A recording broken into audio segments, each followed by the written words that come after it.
A question that has arisen repeatedly throughout the White Lotus is why guests keep staying at the titular resort chain, and Season 3 just provided an answer.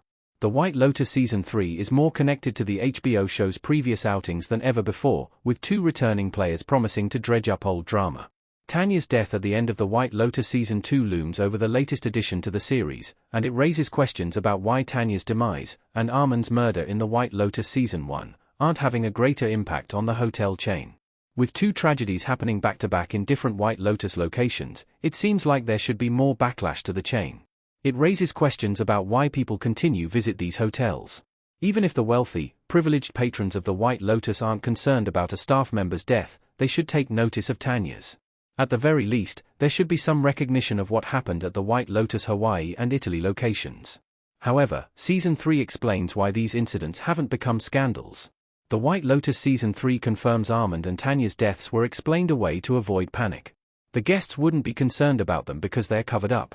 The White Lotus Season 3 offers some insight into the aftermath of Armand's and Tanya's deaths, explaining why they haven't affected the luxury resort chain the way you'd expect. During a conversation with Pawn Chai, Belinda reveals that Armand's murder was written off as a freak accident by the hotel. Meanwhile, Chloe tells Chelsea that Greg's ex-wife committed suicide, suggesting that Tanya's death was also swept under the rug as something it wasn't. With no one knowing the truth about what happened to Armand and Tanya, there's no reason for guests to worry about it. The White Lotus explanations for these incidents fit with the themes of the show, as the series drives home how few consequences its wealthy characters face. It's easy for a company like the White Lotus to cover up what really happened to Armand. That much has been obvious since Shane wasn't arrested for his death in the White Lotus Season 1. Given that Tanya dies off the premises and has no one to vouch for her cause of death, it's just as possible for Greg to alter the narrative to avoid accountability. As this outing of the White Lotus starts with gunfire out in the open, there could be actual consequences for the chain after Season 3.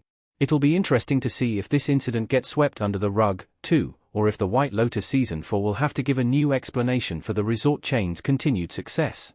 Complaints about the White Lotus guests returning forget about real-life resort tragedies.